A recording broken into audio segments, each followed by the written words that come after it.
Hey friends, welcome back to Crafter Support. I'm Andrea, and today I'm going to share with you how to use the envelope punch board to make different size envelopes and just kind of give you some ideas of what you can make and how easy it is. Because really I'm all about the convenience and ease of products that I purchase. I am a Stampin' Up! Demonstrator. This is not a Stampin' Up! Product. This is a We Are Memory Keepers product. Stampin' Up! In the past made these or had these made with their for the company, but they're no longer available. You might be able to find one on eBay, but I know the We Are Memory Keepers still has these out and available. They're not too pricey. It's really fun and you can make a lot of different things with it. It's just not for envelopes. If you watched one of my videos last week, I did the envelope punch board cards, so like file folder cards, and they're super cute. They're really easy to make, and I have different ways to make them, and I'm going to be sharing that with you guys throughout the holidays because that's when I really pull this out and use this because I've had this for years. So let's jump in and get started and talk about the different sizes that I've made just to share with you guys and what I've done, and then we're going to make one together. So the first one I made was and this is what we're going to make today, is the gift card envelope, and it's super easy, guys, and it fits a gift card perfectly. I didn't have to do any special measuring. I just had to cut the paper down, and you'll see me do that here. And then I used one of these Stampin' Up! This is called, let me tell you what the name of that is called. It's called the Labels and Layers Ephemera Pack. I used one of those to put a label on it here, and I just wrote my daughter's name on it. And these would also be super cute because it sets up really nicely. I'll put in photos. It sets up really nicely if you were doing like a holiday event and you wanted to make this like a little nameplate setting and then give them a little gift card, or maybe you could put something inside for like Thanksgiving that says like, what are you thankful for? And they could fill it out and then put it in a little basket at the table.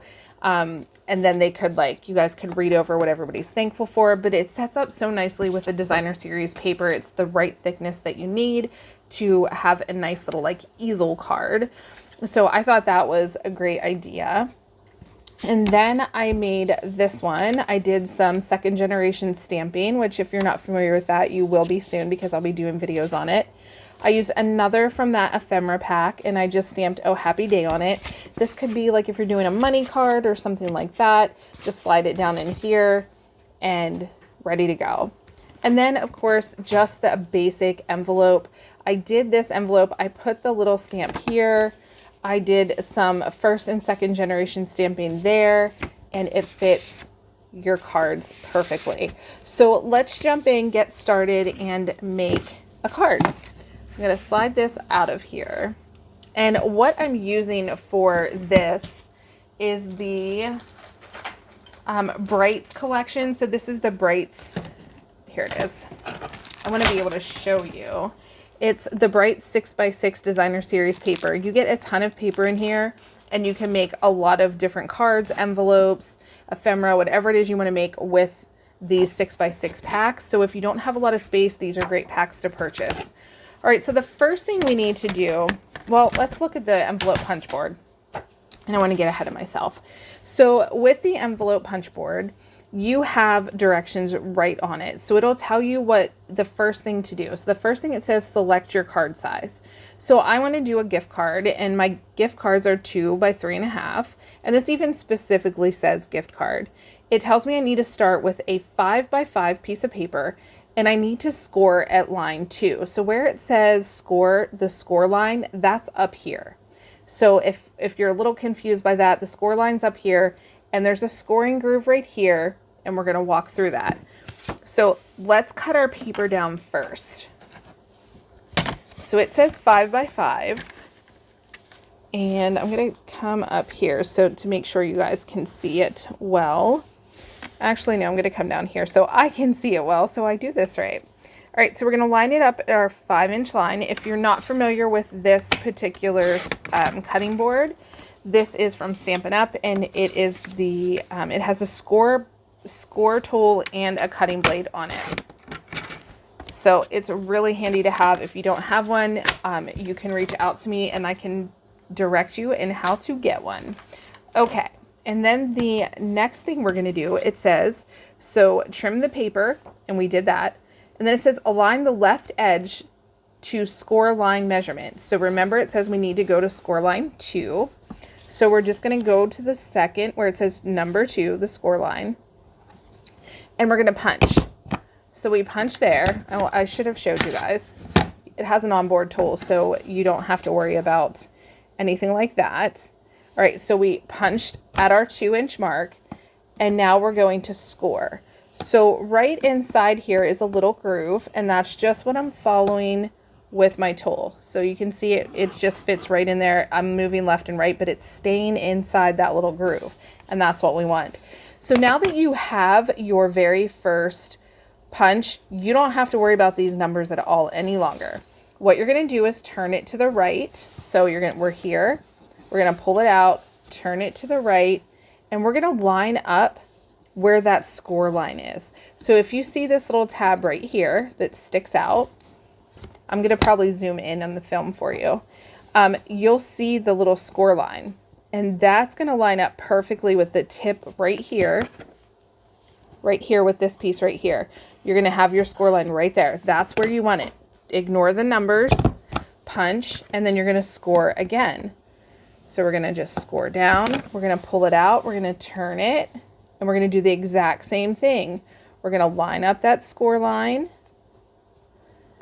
So you have your score line right here, and it's going to line up with this line right there. I'm actually over a little too far. There we go. Right there. And then we're going to, well, here, we're going to punch again, and then we're going to put our score tool in, and we're going to score down again, pull it out, turn it, line up with that score line, punch, and score again. So everything is going to match up with these score lines. Okay, now that we have it like this, this is all the paper you're wasting right there. It also has a reverse punch.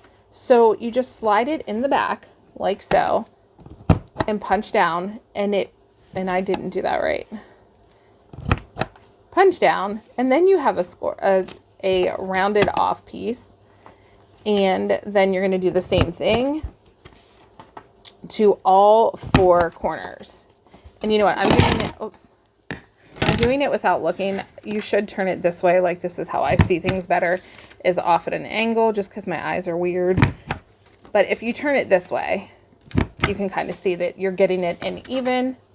And once you have it even, you can decide if you want this side showing or not. I prefer to score whatever side I'm scoring on, like that I was doing the scoring on, is the side that's going to be inside. That's usually how I do it.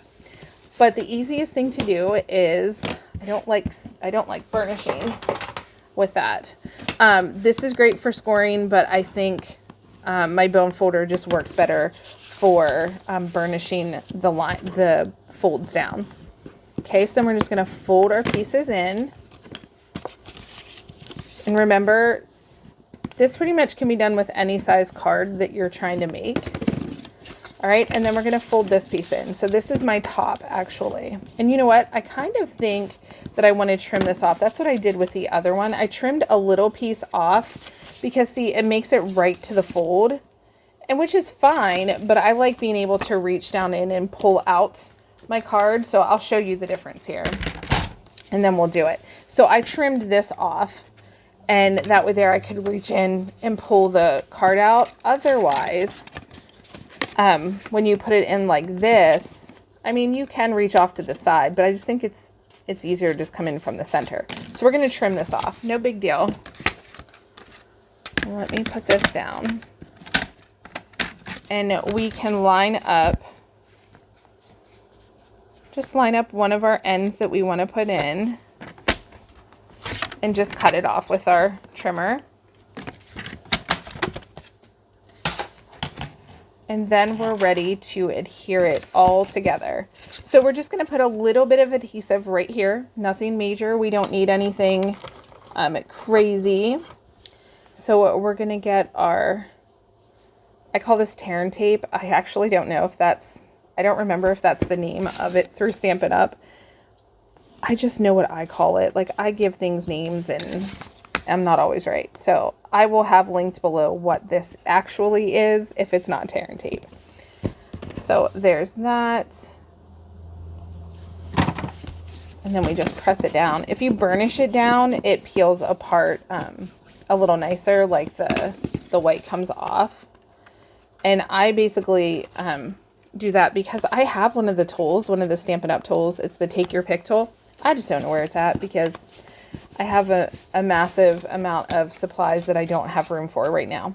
So the gift card fits down in perfectly. Again, it sets up nicely. And now we can make a little tag for across the front. And I'm going to make this one for my son. So let me find something that will work for him. Oh, I could use another one of these like I used on the last one. Or I could use that. I think I'm going to use this. Did I punch both of them out? Yes, I did. So you get 2 sheets of each of those from the ephemera pack. And I still have ink. I have like, I was stamping a lot today and I've stamped ink all over me. Okay, so what I'm going to do is write his name on it first, and then I'm going to adhere it to this because I don't want to mess up, you know. So, and yes, his name is spelled with a W. It's Quentin. His name is Quentin. And this is going to go right here. And I think I'm going to pop it out with some dimensionals. Did I do that with the other one? Now I have no clue if I did what I did with the other one. Okay, well, if I didn't do it with the other one, this is an option you can do it with. And these are so easy. Guys, this Stampin' Up! Or this We Are Memory Keepers, I apologize for that, punch board, I'm going to show you how to make a lot of different things with it, a lot of really cool things, gift ideas that you're not going to want to miss. So definitely click the subscribe button if you're not a subscriber, and click the bell because that will let you know every time I upload, and then you won't miss anything. And look at that. Isn't that perfect? So this is so nice to make personalized envelopes for your gift cards, because I know you can get them with, like back in the day whenever I first got this punch board, gift cards were a thing, but they didn't come with like cute envelopes. They usually just came with a white envelope and or they came like a little box. But I love doing the more personalized cutesy things, and they just set up so nicely. Again, this envelope punch board, I don't have the exact cost of what they cost now, but they're rather inexpensive. I would say they're under $30. And like I said, follow my channel. You're going to see a lot of different things that I've made in the past with these that I'm actually working on trying to remember how I did them. And so I will be doing that in the near future. But look at that, how cute it is. And I have, oh, here's the other one. No, I didn't use dimensionals for hers. So hers, I just made flat. And we have our money card. These are probably my favorite. And I really enjoy doing the second generation stamping when it's a design like this. This stamp that I used is from the Dollar Tree. That's why it's so like, what's the word? It's like distressed. It's not meant to be a solid stamp. So that's why it looks like that. But I thought it looked really pretty. And then I used the Oh Happy Day Playing in the Rain stamp that I got from Stampin' Up! So this is on the online site that you can order as well. And yeah, so this is just a taller envelope that I made. And again, I trimmed off the extras, the length that I didn't need. And it worked out perfectly. So I hope you guys are learning from this. I hope you're enjoying these videos. If you do, please give me a thumbs up. It really helps my channel grow. And if you could share my videos with all of your crafty friends. All right, guys, thanks so much for watching, and I'll talk to you in the next video. Bye.